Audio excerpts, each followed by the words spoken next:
خوش قسمتی ہے کہ ہمارے ساتھ حجت الاسلام عباس عابدی صاحب موجود ہیں. Welcome to the program sir. Thank you very much. مبارک ہو آپ کو بھی. اور خوبصورت پروگرام ہے آج ہمارا, اور ہم نے اس کے اندر جو بھی آپ سے وہ تمام چیزیں جو ہمیں پتہ ہیں اس کو اور مزید بہتر طریقے سے, اور جو ہمیں نہیں پتہ ہے, جو ہمارے علم میں نہیں ہے, جو مومنین کے علم میں نہیں ہے, وہ بھی اگر اس پہ روشنی ڈالیں گے تو ہمیں زیادہ بہتر اور آسانی سے سمجھ آئیں گی چیزیں. سب سے پہلے بات کرتے ہیں امام زمانہ کی پیدائش کے حوالے سے. سب سے پہلے بات کرتے ہیں کہ ان کی تربیت کیسے ہوئی, ان کا بچپن کیسے گزرا, جس کو جاننے کے لیے یقیناً بہت سارے لوگ جو ہے وہ بیتاب ہوں گے. ضرور. بہت شکریہ آپ کا. اعوذ باللہ من الشیطان الرجیم. بسم اللہ الرحمن الرحیم. وبہ نستعین وہو خیر ناصر ومعین. الحمد للہ رب العالمین. وصلی اللہ علی سیدنا سید الانبیاء والمرسلین حبیب الہ العالمین ابی الزہراء محمد واہل بیتہ الطیبین الطاہرین المعصومین. اما بعد, قال اللہ الحکیم فی کتابہ الکریم. بسم اللہ الرحمن الرحیم.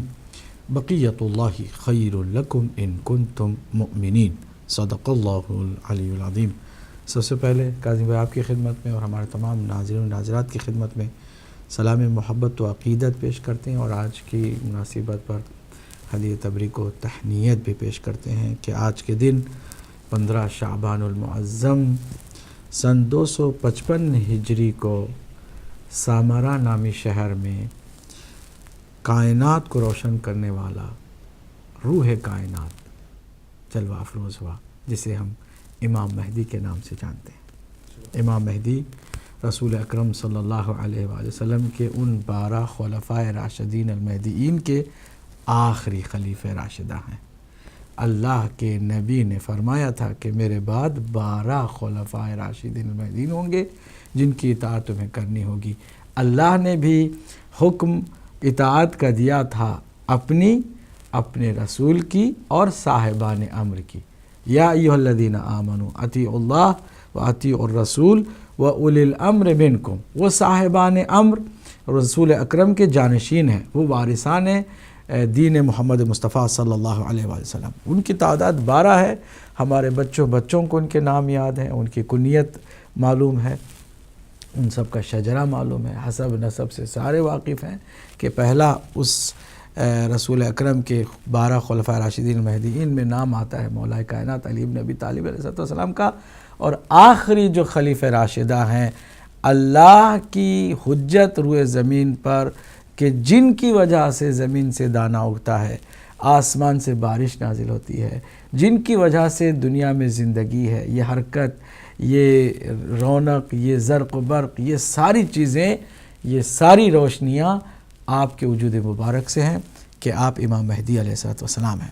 آپ کے والد ماجد چونکہ سلسلہ امامت کا اور سلسلہ ولایت کا جو چلا ہے مولا کائنات سے, تو آپ ہی کے نسل پاک سے جناب سیدہ سلام اللہ علیہ کے صلب مطہر سے امام حسن امام حسین ہوئے, پھر امام حسین سے سلسلہ امامت آگے بڑھا ہے, امام زین العابدین ہیں, پھر امام محمد باقر ہیں, پھر امام جعفر صادق ہیں, پھر امام موسیٰ کاظم ہیں, پھر علی ابن موسیٰ رضا ہیں, پھر اس کے بعد امام محمد تقی ہیں, پھر اس کے بعد امام علی نقی ہیں, 11ویں امام ہیں امام حسن عسکری, اور آپ کے فرزند ہیں امام مہدی علیہ السلام عجل اللہ تعالیٰ فرجہ الشریف. تو آپ کے والد تو 11ویں امام حسن عسکری علیہ السلام. آپ کی والدہ کا نام جناب نرجس خاتون ہے, ایک ایسی عظیم بی بی کہ جو اللہ کے اس پورے نظام کا حصہ اس طرح بنی کہ وہ ایک پاک و پوتر خاندان سے تھیں,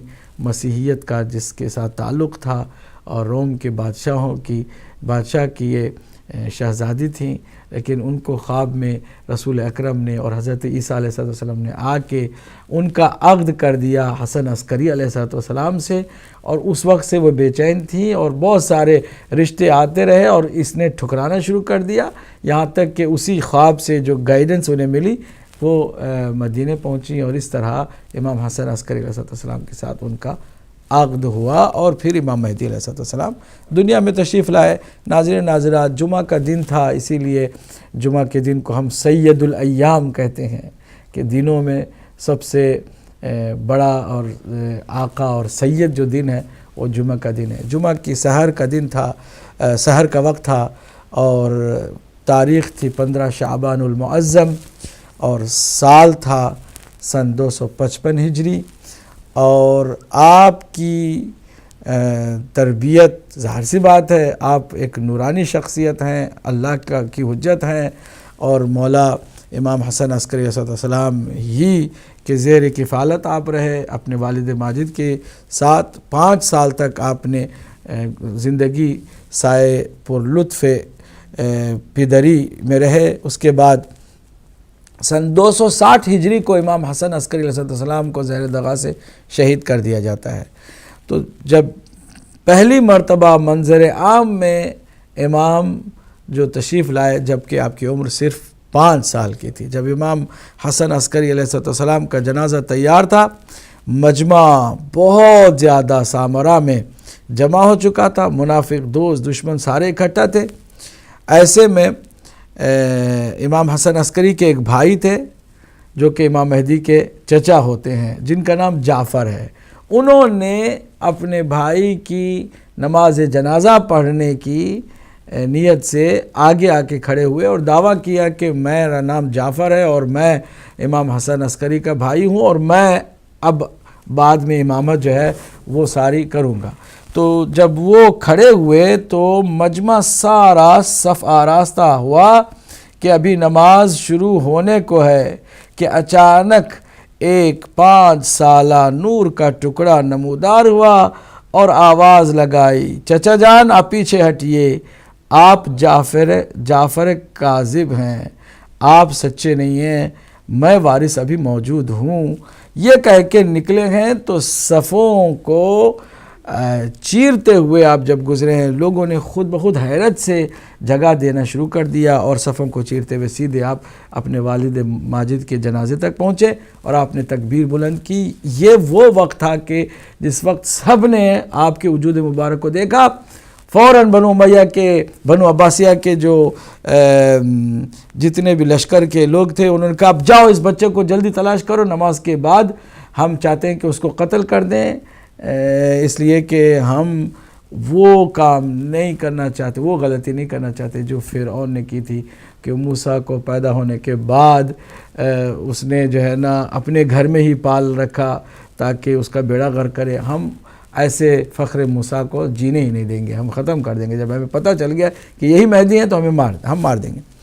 تو اس وقت آخری وقت جو لوگوں نے دیکھا کہ آپ سرداب کی طرف جاتے ہوئے نظر آئے، اس کے بعد دنیا کے عام لوگوں میں کسی نے آپ کو نہیں دیکھا، لیکن خاص جو مخلص آپ کے چاہنے والے، آپ کے پیروکار اور آپ کے شیعہ ہیں، وہ آپ سے وقتاً فوقتاً ملاقاتیں کرتے رہے ہیں۔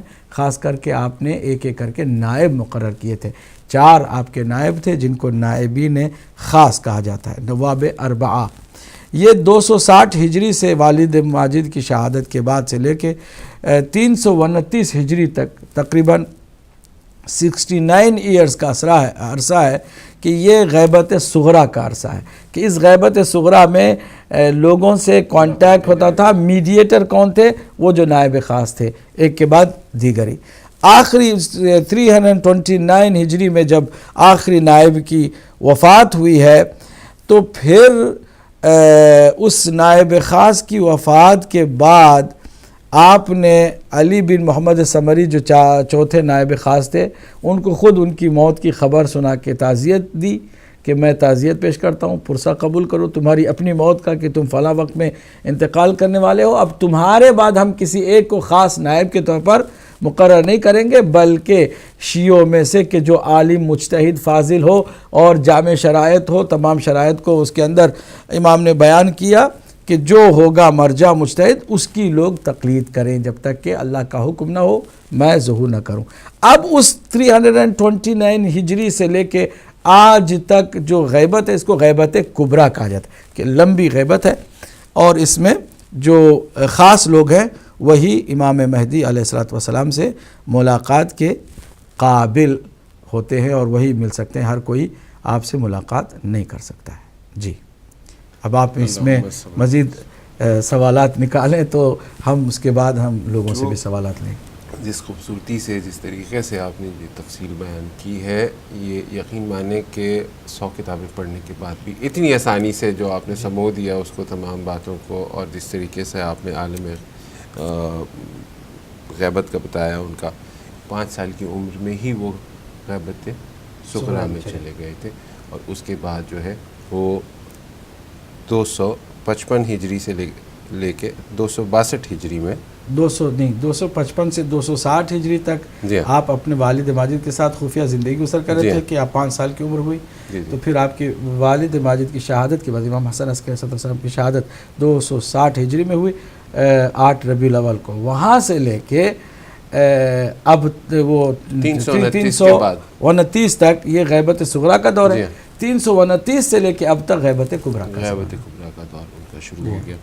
آپ نے بتایا کہ اس میں ان کے جو معاونین تھے، جو جانثار تھے، جو ساتھی تھے، شروع میں 4 تھے، اور جن کے ذریعے نائب تھے، خاص ملاقاتیں جو خاص مخلص لوگ تھے پھر بھی وہ کرتے تھے، لیکن جو نائب تھے آپ کے ریپریزنٹیٹیو یا امبیسڈر کہیے، وہ جو تھے وہ آپ نے ایک کے بعد دیگری 329 ایئرز تک ہجری کے سال تک آپ نے ایک کے بعد دوسرے کا آپ نے خود انٹروڈکشن کروایا، تو لوگ بھی ان کو بالکل ہر کام کے لیے رجوع کرتے تھے، اور وہ تھے مرجع کے طور پر نا، کہ ہر کسی کی مشکل، ہر کوئی سوال ہو تو امام تک پہنچانے کے لیے آپ درمیان میں میڈیٹر کے طور پر کام کرتے ہیں۔ کوئی ایسا مقام جس کے بارے میں یہ اشارہ ملتا ہو کہ یہ مقام تھا جہاں پہ آپ عالم غیبت میں چلے گئے؟ سرداب میں نے عرض کیا نا کہ وہ جو جہاں پر آج بھی آپ جائیں تو زیارت کرنے کے لیے سامرا میں، جہاں امام حسن عسکری علیہ السلام اور امام علی نقی علیہ السلام 10ویں اور 11ویں امام کی جو وہاں پر حرم مقدس ہے، روضہ مبارک ہے، اسی کے اپوزٹ میں ایک سرداب بنا ہے کہ آخری وقت لوگوں نے امام کو وہاں سے گزرتے ہوئے دیکھا۔ یہ نہیں کہ وہاں پر رہتے ہیں، کہ جیسے کچھ ہمارے نادان کچھ جان بوجھ کر جو دشمن اہل بیت ہیں تانا دیتے ہیں کہ بھئی ان کا تو غار میں چھپا ہوا ہے امام، وہ آخری وقت میں سرداب کی طرف جاتے ہوئے لوگوں نے دیکھا ہے، نہ ہے کہ امام وہاں پر چھپے ہوئے ہیں کہ جو ہمیں بعض لوگ جو ہے طنز کرتے ہیں، تانا دیتے ہیں۔ جی جو لوگ ان کے پاس پہنچے، جن کو انہوں نے اپنا مرچہ مقرر کیا، اور وہ اب بھی انہی سے جو ہے وہ ساری ڈیٹیلز ہوتی ہیں، اور تمام جو جتنے بھی اہل تشیع ہیں اور دوسرے مومنین ہیں وہیں سے جو ہے وہ ہدایت پاتے ہیں، تو اس میں پھر ہم تقلید پہ بھی آ جاتے ہیں کہ ہم انہی میں سے کسی ایک کی تقلید کر رہے ہوتے ہیں۔ کیا اس میں مرتبے ہیں، اسٹیٹس ہیں، اسٹیجز ہیں کہ ہم کس کی تقلید کریں، کس کی نہ کریں؟ تقلید کے لیے بہت عمدہ خود امام نے ایک فریم ورک بنا کے دیا ہے، اور جو کنڈیشنز بنائی ہیں کہ جو فقہا میں سے دنیا دار نہ ہو، دین کا علم رکھتا ہو، ہماری احادیث کے مطابق فتویٰ دیتا ہو، اپنی منمانی نہ کرتا ہو، اور پرہیزگار ہو، عادل ہو، اور اپنے زمانے میں سب سے زیادہ علم رکھتا ہو۔ یہ کرائٹیریا ہے، زندہ ہو، مرد ہو، عادل ہو، سب سے زیادہ علم رکھتا ہو، اور اس کے علم کی بنیاد جو ہے نا قرآن و حدیث کی روشنی میں ہو، الگ سے کچھ اپنی طرف سے وہ نہ کرتا، دنیا داری بھی نہیں کرتا، شہرت کے لیے بھی نہیں کرتا۔ ان شرائط کے مطابق ہم کو تو نہیں پتہ چلتا کہ کون سب سے زیادہ علم رکھتا ہے، تو خود علماء بتائیں کہ بھائی آپ کے درمیان کون سب سے زیادہ علم رکھتا ہے۔ تو مجتہدین کی جماعت ہوتی ہے ہر زمانے میں، خاص کر اس زمانے میں قم میں اور نجف میں علماء کرام جو مجتہدین ہیں وہ خود بتاتے ہیں، انٹروڈیوس کراتے ہیں اپنے درمیان کون سب سے زیادہ اس وقت تقوی کے اعتبار سے، علم کے اعتبار سے آگے ہے، سب سے زیادہ علم رکھنے والا کون ہے، عالم جسے کہتے ہیں عربی میں۔ عالم کون ہے وہ بتاتے ہیں، اگر ایک زمانے میں صرف ایک ہی ہو تو ایک ہی بتاتے ہیں، کبھی کبھی ایک سے زیادہ ہوتے ہیں کہ وہ خود بھی 100% تشخیص نہیں دے سکتے کہ ایک ہی آدمی ہے، یہی سب سے زیادہ علم ہے، کہتے چلے 4-5 ہیں، ان میں سے کسی کی بھی آپ تقلید کر سکتے ہیں، کیونکہ علم کے اعتبار سے لگ بھگ وہ 19-20 کا فرق رکھتے ہیں. ہم 100% ایک کے لیے نہیں کہہ سکتے. چنانچہ جو اب زمانہ آیا ہے تقریباً 7 مجتہدین مراجع کے لیے کہا ہے دیگر مجتہدین نے کہ ان میں سے کسی کی بھی آپ تقلید کر سکتے ہیں، جس میں جو سر فہرست جو 2 نام ہیں آیت اللہ العظمیٰ سید علی خامنئی حفظہ اللہ اور حضرت آیت اللہ العظمیٰ سید علی سیستانی حفظہ اللہ. یہ 2 عظیم مرجع ہیں، ایک قم میں ہے، ایک ایران میں ہے تہران میں، دوسرے جو ہے وہ نجف میں ہیں عراق کے اندر. تو یہ 2 مرجع ہیں سر فہرست، باقی اور بھی مراجع ہیں. کسی کی آپ تقلید کر سکتے ہیں تاکہ جو ہدایت کا سلسلہ ہے اس کے ساتھ آپ منسلک رہیں اور آپ اس سے منقطع نہ ہوں. ٹھیک ہے، اب سوال شروع ہوتا ہے. جی ہاں، کیونکہ ہمارا پروگرام بھی کیجئے سوال ہے، اور وہ سوال جو کہ لوگ نہیں کرتے ہیں اور سوچتے ہیں. کیا ہے ایسا کہ یہ مان لیا جائے کہ آپ عالم غیبت میں ہیں اور رابطے میں ہیں؟ جی خوبصورت سوال ہے کہ آپ کے موجود ہونے کی کیا دلیل؟ ٹھیک ہے، بہت ساری دلیلیں ہیں. بنیادی طور پر ہمیں یہ سمجھنا چاہیے کہ اللہ سبحانہ وتعالیٰ نے اس دین کو مکمل کیا کہ جو قیامت تک کے لیے والد ہے. کوئی نبی آنے والا نہیں، کوئی پیغمبر نہیں آنے والا، نہ کوئی کتاب نازل ہونے والی، نہ کوئی شریعت آنے والی. شریعت مکمل ہو گئی، دین مکمل ہو گیا، اور قیامت تک جو ہے چلنے والا سلسلہ آ گیا. اب حضور کے بعد ایک لمحے کے لیے بھی کوئی گائیڈ کرنے والا موجود نہ ہو تو اس ایک لمحے میں جو بھی گناہ کرے گا سیدھے اس کا ذمہ اللہ پہ جائے گا کہ اس نے انتظام نہیں کیا. اس ایک لمحے میں ہادی نہ ہونے کی وجہ سے ایک آدمی گمراہ ہوا. اس ایک لمحے کے اندر جو ہدایت کے بغیر اللہ نے زمین کو چھوڑ دیا تھا، جبکہ دین مکمل کرنے کے بعد اس نے اس دین کو قیامت تک کے لیے ویلڈ بھی بتایا ہے. کوئی پیغمبر بھی نہیں آنے والا ہے، اور اگر ہادی ہدایت کرنے والا مہدی کوئی نہ ہو تو پھر کیسے کام چلے گا؟ لہٰذا یہ ایک عقلی لاجیکل دلیل ہے کہ حضور کے بعد قیامت تک کے لیے ہدایت کا سلسلہ جاری رکھنا ضروری ہے اللہ سبحانہ وتعالیٰ پر. ویسے کوئی کہہ سکتا ہے کہ بھائی علماء بھی ہیں، صحابہ بھی ہیں، صحابہ کی اولاد بھی ہیں، دوسرے بھی ہیں، وہ بھی کر رہے ہیں نا کام. کوئی بھی اگر ان میں سے کمپلیٹ انسان کامل جو کیا کہتے ہیں ایک پرفیکٹ ہیومن بینگ نہ ہوگا تو پھر ہر کوئی اپنی ذمہ داری سے بھاگے گا. کوئی بھی 100% انسان معصوم نہیں ہے. ہم بات کر رہے ہیں ہادی ایسا ہو کہ جو خود کبھی گناہ نہ کرتا ہو، ایک لمحے کے لیے گناہ نہ کرتا ہو، تاکہ دوسروں کے لیے وہ مکمل رول ماڈل ہو. اب اگر وہ ہادی نہیں ہوگا کہ جو 100% خود بھی معصوم ہے تو پھر کیسے لوگوں کی ہدایت ہوگی؟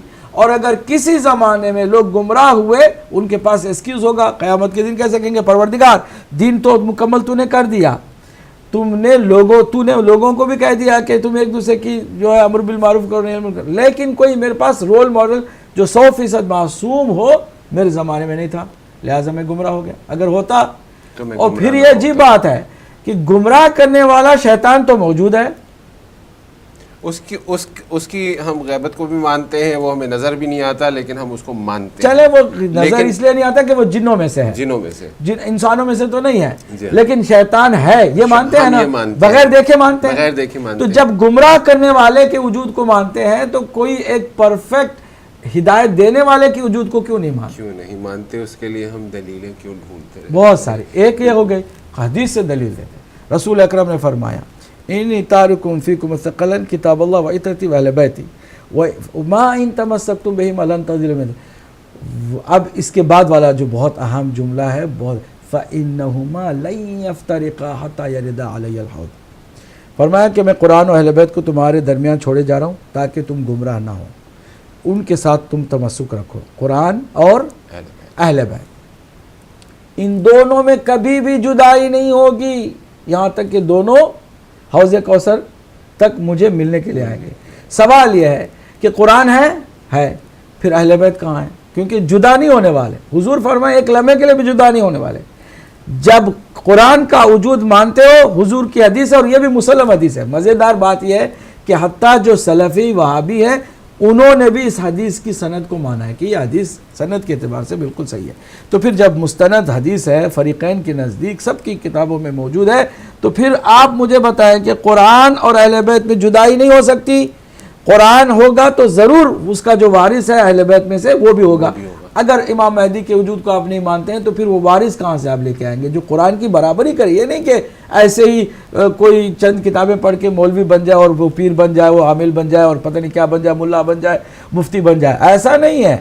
وہ جو قرآن اہل بیت وہ کہ جو قرآن کی برابری کرے، ہم سری کرے، قرآن کے ہم پلہ جو اہل بیت کی شخصیت ہے وہ چاہیے کہ جو قرآن کی طرح معصوم بھی ہو اور ہدایت کا مرکز بھی ہو. جناب مولانا صاحب گفتگو جو ہے وہ گرما گرم ہوتی چلی جا رہی ہے، ہم آگے کی طرف بڑھتے چلے جا رہے ہیں، لیکن کیونکہ بریک ضروری ہوتا ہے ہمیں بریک پہ بھی جانا ہے. ناظرین آپ نے جانا آپ کی پیدائش، 5 سال کی عمر، امامت اور اس کے بعد پردہ.